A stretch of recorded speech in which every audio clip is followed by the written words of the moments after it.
Long ago, when the desert winds were young, and the Nile still sang with the voices of the gods, there stood the great Sphinx. Silent, watchful, and eternal. They said it was not carved by men, but by the hands of the gods themselves. Beneath its paws, the earth trembled with secrets, for deep within the bedrock were chambers no mortal had ever seen. The halls of Thoth, keeper of divine wisdom. Every century, when the stars of Sopdet burned brightest, priests would come to the Sphinx at dawn. They laid offerings of honey, lotus wine, and incense at its feet.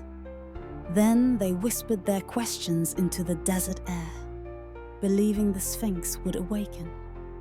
And awaken it did. The stone lips stirred with a sound like the grinding of mountains.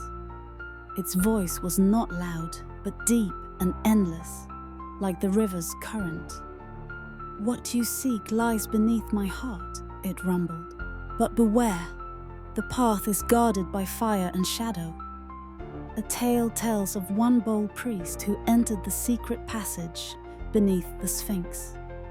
Torch in hand, he descended into winding tunnels carved with strange glyphs that glowed faintly, as though lit by stars themselves. At the lowest chamber, he found a golden scroll said to contain the words of power of Thoth, knowledge that could move the heavens and command the dead.